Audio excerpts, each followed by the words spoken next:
So now we're fast forwarding to the point where we've sat him down and had that conversation and let him know, hey, we noticed that you've been inviting us to stuff and we really want to go, but we can't afford it. And we don't want you to feel used because, you're the only one that has money and we don't. We don't want you to feel used, but we also don't want you to feel left out because we can't afford to go. So why don't we just hang at the school? We really did try to, what I'm saying, I know I did because I considered him like a brother at the time. Once I got to know him, like for a couple of years after, college, I consider him like a brother to me. So I wasn't willing to give up on him that easily. But, at the time in college, like I said, like this is like after a year and a half or 2 years after where I've known him.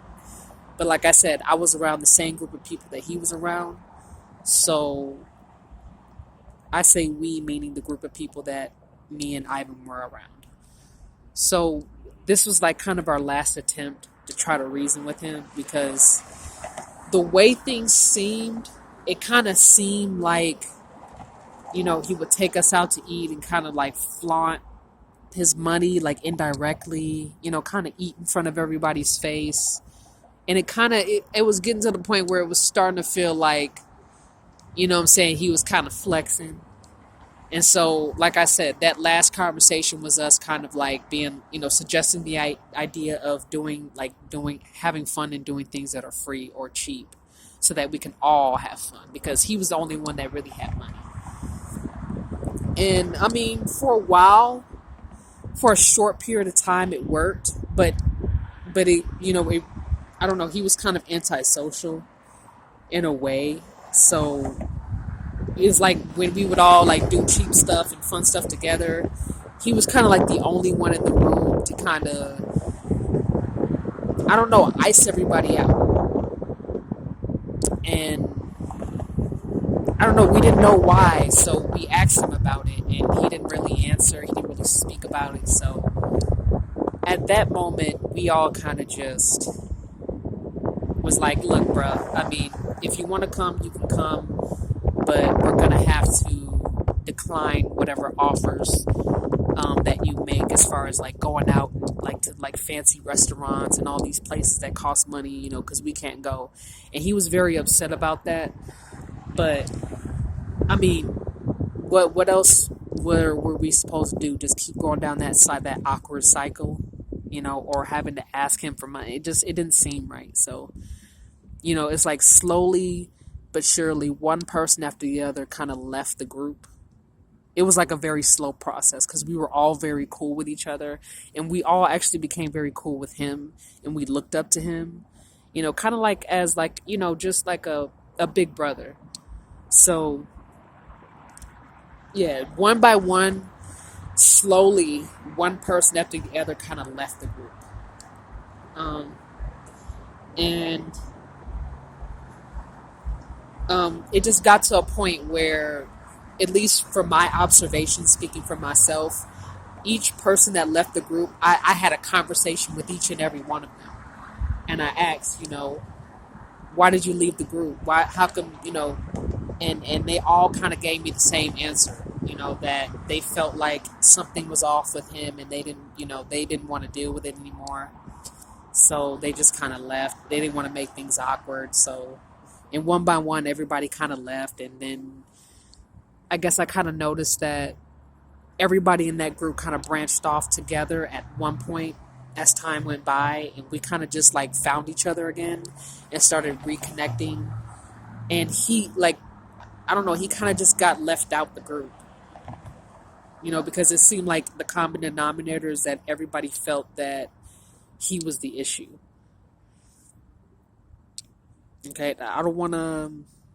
I'm trying to be as unbiased as I can when I explain this because...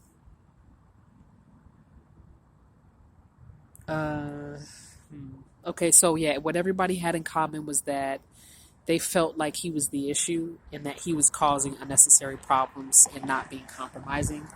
So he kind of got like iced out, like, in a very passive aggressive kind of way. And I kind of felt bad because, you know, it was like, I felt like, I don't know, the way we treated him, I felt bad.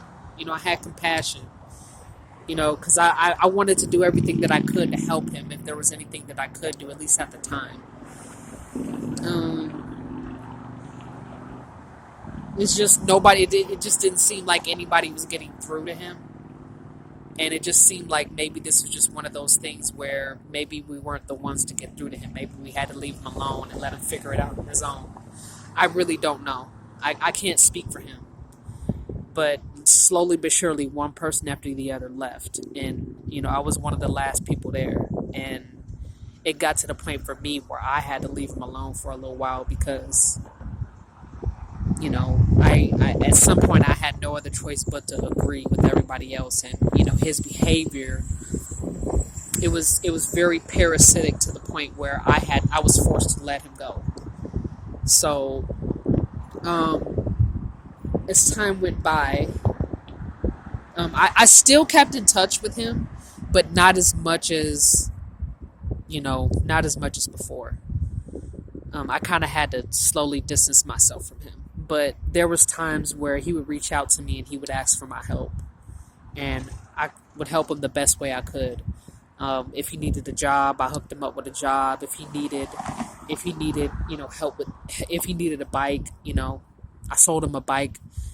And I pretty much did everything that I could to still show that support, but from afar, because I respected him.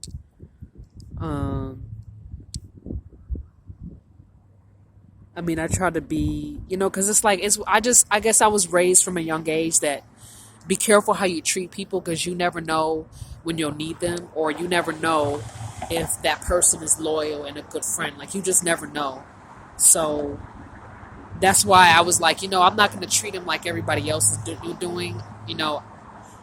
I may not be around him as much, but I can still show support every now and then. And honestly, it worked like that. The friendship that I had with him, keeping my distance and not hanging out with him as often as I used to. It seemed to work. It seemed like we were on mutual terms. It seemed like, he and I respected each other. At least that's what it seemed.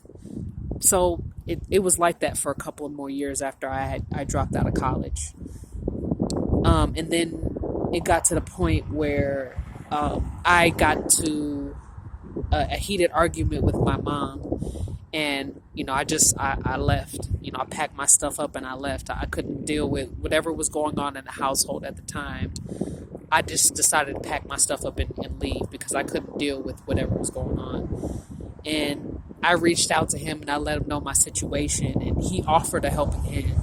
And he was like, well, I'll try to see what's up with my parents, and I'll try to see if they'll let you stay there, if you pay rent, or, if you're out within, however, much time is reasonable to them. So he asked for their help, and, they said no. So I respected that. But like I said, in an earlier video, that his neighbors had a house, an abandoned house, and they hadn't been there he told me for about 15 years. So he was like, well, the door's locked, but there's a shed in the back, and if you need somewhere to sleep, there's a shed in the back, you can sleep there, and then if you need to go to work in the morning, I'll help you. Whatever you need, just let me know. And I was like, thank you, I appreciate it. And at the time, I really did appreciate his help, and I was very gracious. So anyway, I would sleep in the shed because I had nowhere else to sleep, so I slept there. He did my laundry, and I really appreciated him for that. It was times where right before I had to go to work, I was hungry, and he fixed me a plate to eat, and I appreciated that. And I did everything that I could to help him the best way that I could. Like I said, getting a job and whatnot.